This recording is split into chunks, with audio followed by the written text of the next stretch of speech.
Welcome to our preempted delayed show due to the World Cup, due to such an important game of Canada versus the Republic of South Africa. We do not have a regular show today, but what we are going to cover is what we did see over the weekend.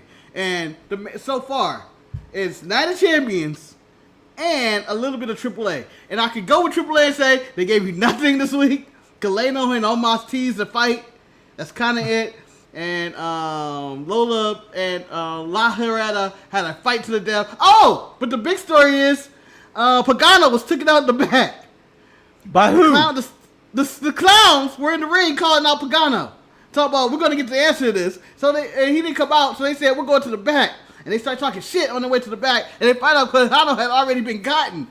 And then Psycho Clown confesses his love for Pagano and says, I always loved you, brother. Everything I said up there is true. He's guilty. We're family. He's like, we're family. This should never happen. Someone get us some help. And then they tap Pagano on the shoulder. Psycho Clown on the shoulder. Oh, after Pagano said, I love you too, brother. I love you too. After he said that, the murder clown or one of the clowns tapped him on the shoulder and said, Psycho Clown, look at the mirror. And it says, Psycho Clown, you're next. And you just get the greatest zoom in of Psycho Clown with his reaction of of horror.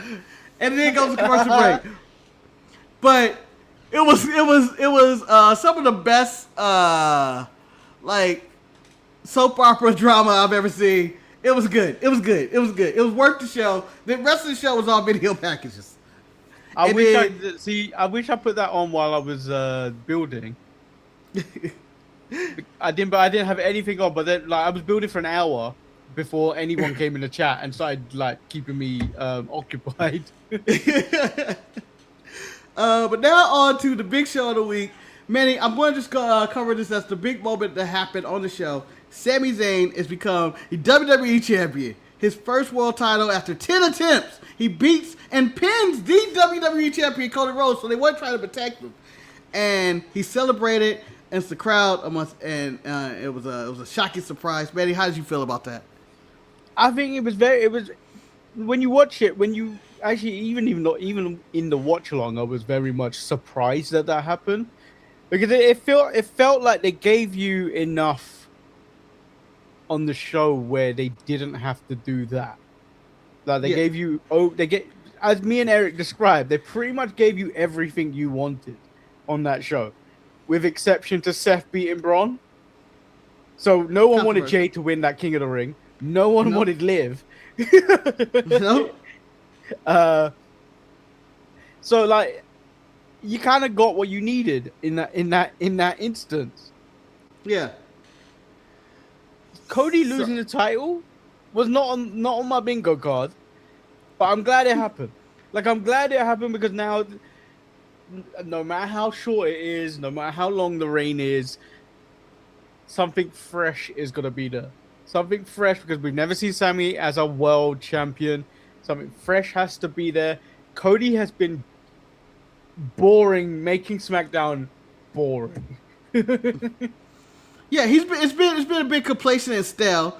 Sami adds an extra dimension to what it freshens things up because he got to play the last good guy. That's what he's been portraying.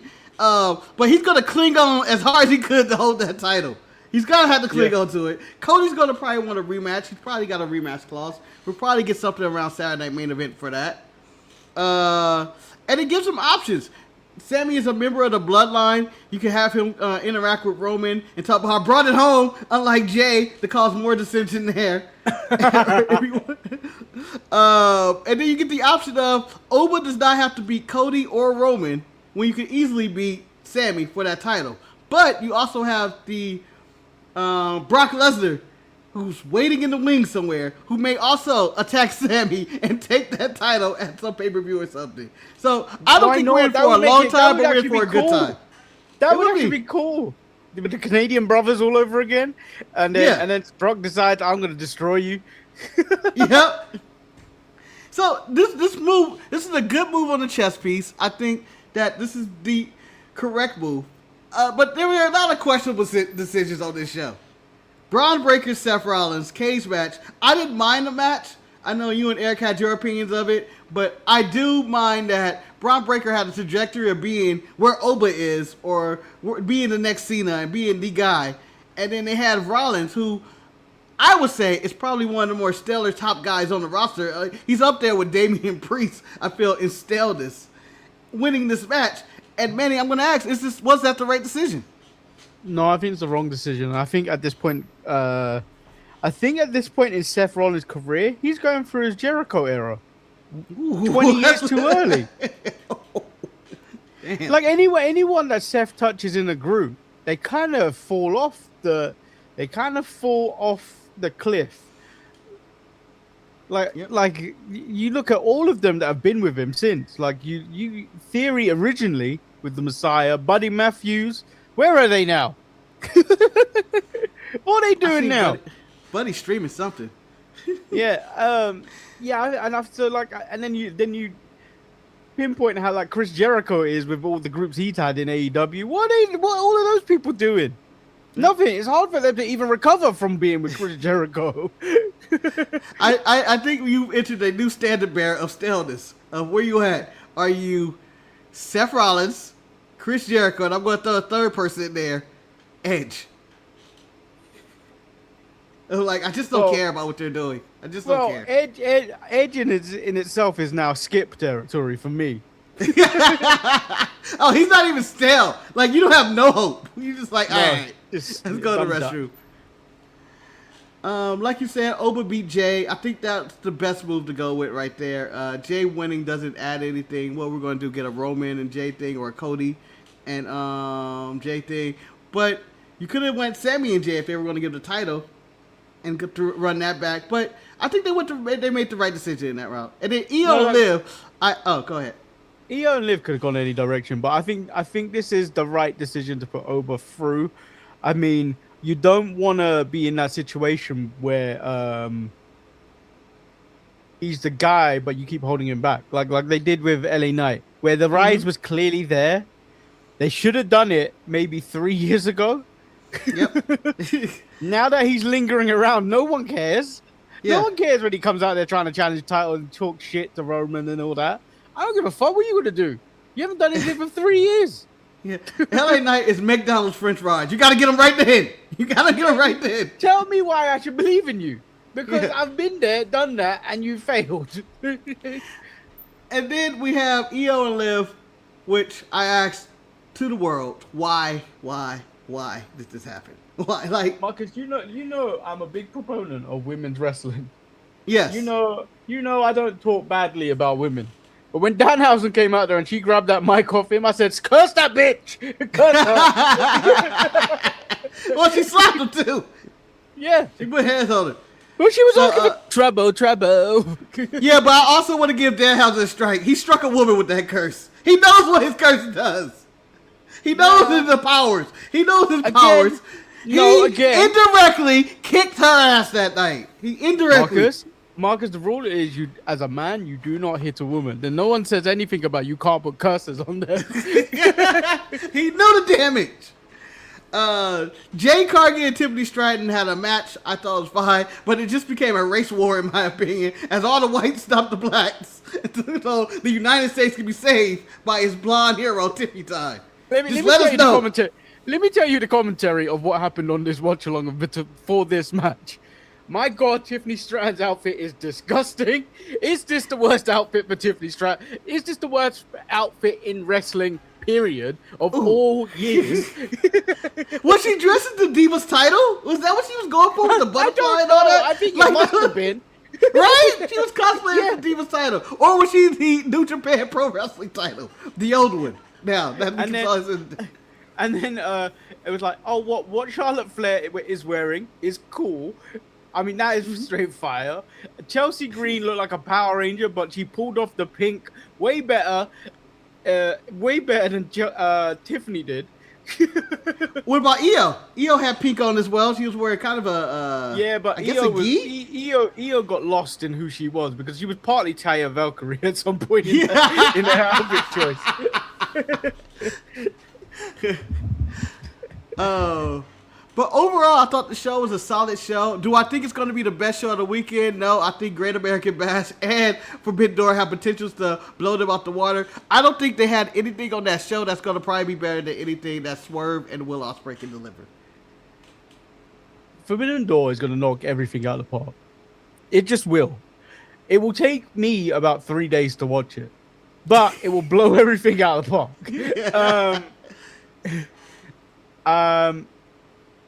Great American Bash is going to be good tonight. Or it already happened by the time it's released, Manny. Yeah. Hopefully they do a lot of the shots of the cookout that's happening with Kevin Owens present. I mean that's something to behold. So I'm looking forward to watching them both tomorrow.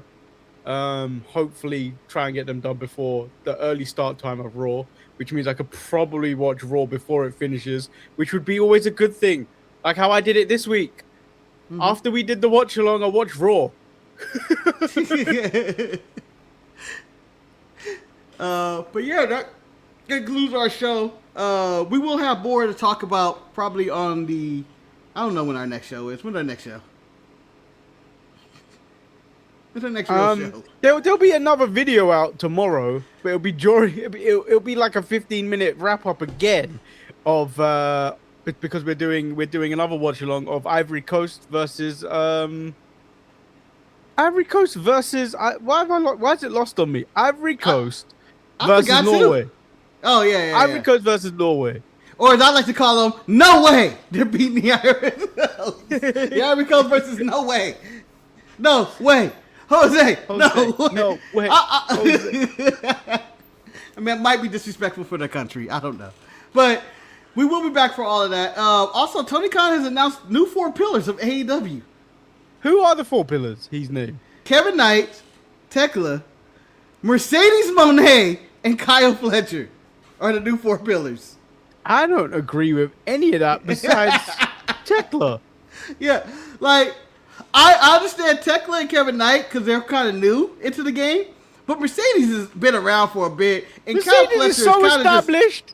Yeah, like that ain't a pillar. That's not even a pillar that could have put you out. That's someone that bought the pillars and told you to build this. This is ridiculous. No, like Mercedes, if you're gonna have one, you gotta have Will. Mercedes is like having a grand piano in the house. Yeah. If you're gonna have her, it's gotta be you gotta put Will in there or something, or Swerve for people who've been around this long.